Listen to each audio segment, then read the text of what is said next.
नमस्कार दोस्तों। आज हम आपको बताएंगे कि स्नान के पश्चात प्रतिदिन तुलसी को जल देने से क्या फल मिलता है। सावन के महीने में तुलसी को जल देने से मनुष्य को कई सारे लाभ मिलते हैं और बताएंगे कि हिंदू धर्म में तुलसी को क्यों पूजा जाता है। दोस्तों, इस कहानी को एक कथा के माध्यम से बताऊंगा।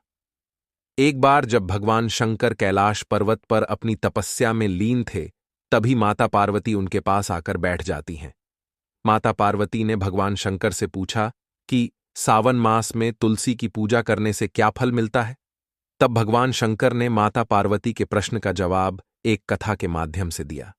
भगवान शंकर ने कहा, प्राचीन काल में ब्राह्मण था जो बहुत ही दुष्ट और लालची था।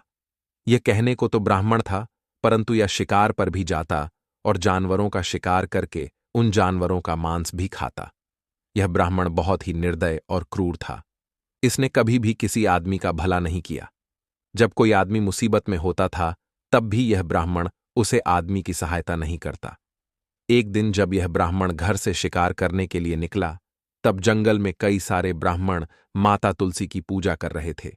तभी इस लालची ब्राह्मण ने उन सभी ब्राह्मणों को देखकर उनके पास पहुंच गया और यह लालची ब्राह्मण भी माता तुलसी के पूजन में जुट गया। सावन का महीना चल रहा था और सभी ब्राह्मण रोज सुबह तुलसी माता पर जल अर्पित करते थे। दुष्ट ब्राह्मण भी यह सब देखकर वह भी प्रतिदिन सुबह स्नान करने के पश्चात तुलसी माता पर जल अर्पित करने लगा। एक दिन अचानक उस दुष्ट ब्राह्मण की मृत्यु हो गई। मृत्यु के पश्चात कई सारे ब्राह्मणों ने उस दुष्ट ब्राह्मण के मुंह में तुलसी का पत्ता और गंगाजल डाल दिया। उस दुष्ट ब्राह्मण की आत्मा को लेने के लिए यमदूत आ गए।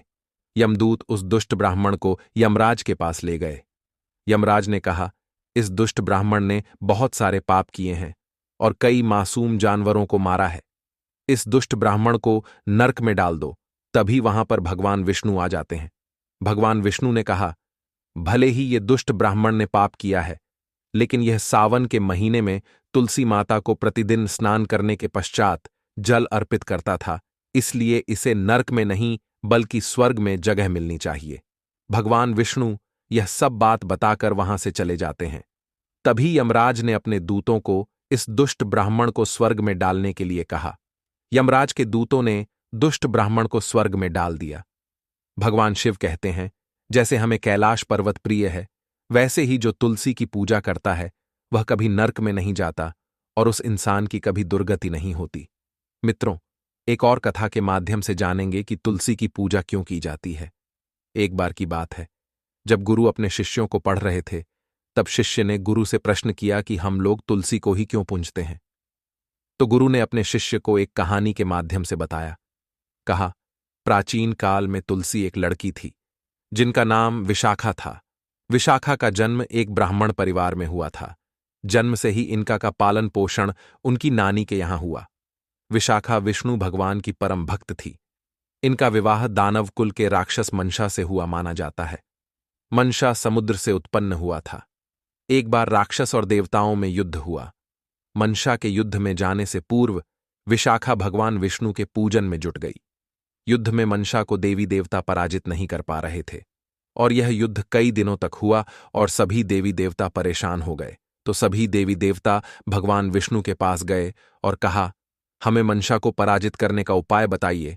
तो भगवान विष्णु ने मंशा का रूप धरकर विशाखा के पास पहुंच गए। तो विशाखा अपनी पूजा से उठ गई। पूजा से उठने के बाद ही देवी देवताओं ने मंशा को मार दिया। मंशा के मरने के बाद भगवान विष्णु अपनी असली रूप में आ गए। विशाखा जोर जोर से रोने लगी। तभी विशाखा ने भगवान विष्णु को श्राप दे दिया कि आप पत्थर के हो जाओ। श्राप देने के बाद ही विशाखा अपने पति के साथ सती हो गई। सती होने के बाद उनकी राख से एक पौधा उत्पन्न हुआ, तो भगवान विष्णु ने उसे पौधे का नाम तुलसी रख दिया। तब से आज तक हिंदू धर्म में तुलसी के पौधे को सबसे पवित्र और शुभ माना जाता है। तुलसी के पौधे साथ शालिग्राम पत्थर को भी पूजा जाता है, जो कि भगवान विष्णु का एक रूप है। घर में लगे तुलसी के पौधे से खुशियां आने से पहले और विपत्ति आने से पहले 5 बड़े संकेत मिलते हैं। पहला संकेत, यदि आपके घर में लगे तुलसी के पौधे के पास अन्य छोटे छोटे पौधे उग रहे हों तो शुभ संकेत माना जाता है। ऐसे में आपके घर में खुशियां आने वाली हैं और आपके व्यापार में लाभ होगा और आपके घर से माता लक्ष्मी जी प्रसन्न हैं। दूसरा संकेत, तुलसी के पौधे का हरा भरा होना।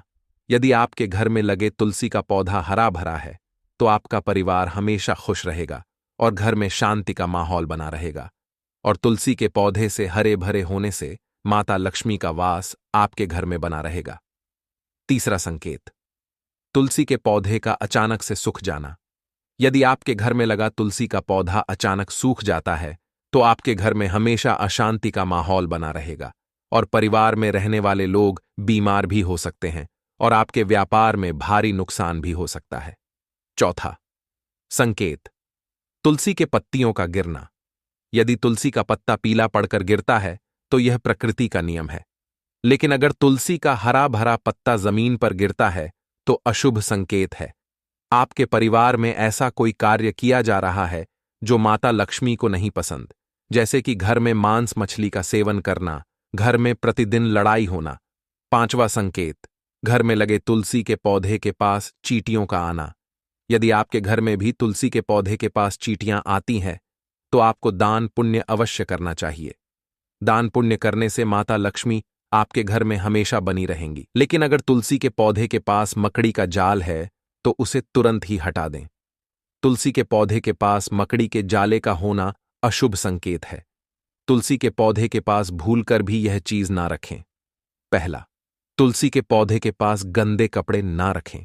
यदि आप भी अपने तुलसी के पौधे के पास गंदे कपड़े रखते हैं या फिर तुलसी के पौधे के पास कपड़े को सुखाते तो तुरंत ही उसे हटा दें, क्योंकि तुलसी के पौधे पर कपड़ों का पानी नहीं पड़ना चाहिए। इससे आपको बड़ी परेशानी का सामना करना पड़ सकता है। दूसरा, तुलसी के पौधे के पास जूते चप्पल ना रखें। तुलसी के पौधे के पास जूते चप्पल को नहीं रखना चाहिए, क्योंकि तुलसी के पौधे में माता लक्ष्मी और भगवान विष्णु का वास होता है। इसलिए तुलसी के पौधे के पास जूता चप्पल झाड़ू ना रखें, इससे घर में हमेशा आसंति रहेगी। तीसरा, तुलसी के पौधे के पास गणेश जी की मूर्ति ना रखें। बहुत लोगों की आदत होती है तुलसी के पौधे के पास गणेश जी मूर्ति रखने की।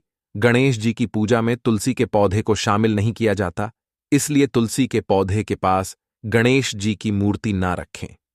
चौथ, रात्रि में तुलसी के पौधे के पास जलपात्र में जल भरकर ना रखें। माना जाता है कि रात्रि में जलपात्र में जल भरकर रखने से आपके घर के कार्यों में रुकावट आ सकती और आपको अनेक मुसीबत का सामना करना पड़ सकता है। इसलिए तुलसी के पौधे के पास रखे जलपात्र में जल भरकर ना रखें। तुलसी के पौधे को शाम के समय जल अर्पित नहीं करना चाहिए। सुबह स्नान करने के पश्चात ही तुलसी के पौधे को जल अर्पित करना चाहिए। तुलसी के पौधे को रविवार के दिन जल अर्पित ना करें। यदि आप भी रविवार के दिन तुलसी के पौधे को जल अर्पित करते हैं तो रविवार के दिन जल अर्पित करना बंद कर दें। रविवार को छोड़कर आप प्रत्येक दिन तुलसी माता पर जल अर्पित कर सकते हैं। पांचवा, तुलसी के पौधे के पास गंदगी नहीं रखनी चाहिए। यदि आपके घर में लगे तुलसी के पौधे के पास गंदगी है तो उसे तुरंत ही साफ कर दें। तुलसी के पौधे के पास गंदगी रहने से आपके परिवार में रहने वाले लोगों को कष्ट का सामना करना पड़ सकता है। तुलसी के पौधे को नाली के पास नहीं लगना चाहिए। यदि आपके घरों में भी तुलसी का पौधा नाली के पास है तो उसे तुरंत ही वहां से हटकर किसी साफ जगह लगा दें, क्योंकि तुलसी पर गंदा पानी पड़ने से अशुभ माना जाता है। तुलसी के पौधे को लगाने का सबसे शुभ महीना कार्तिक माना जाता है, क्योंकि इस महीने में माता तुलसी की पूजा की जाती है। तुलसी के पौधे को पूर्व और उत्तर दिशा में लगाना चाहिए। तुलसी के पौधे को उत्तर और पूर्व दिशा में लगाने से नकारात्मक ऊर्जा दूर हो जाती है और घर में बुरी शक्ति का साया नहीं पड़ता। तुलसी माता पर चुनरी भी अर्पित करना चाहिए। तुलसी माता को चुनरी अर्पित करने से माता लक्ष्मी और भगवान विष्णु प्रसन्न हो जाते हैं। अगर आप भी तुलसी माता की पूजा करते हो तो इस वीडियो के कमेंट में जय तुलसी माता और जय विष्णु लिख देना। वीडियो को अंत तक देखने के लिए आप लोगों का धन्यवाद।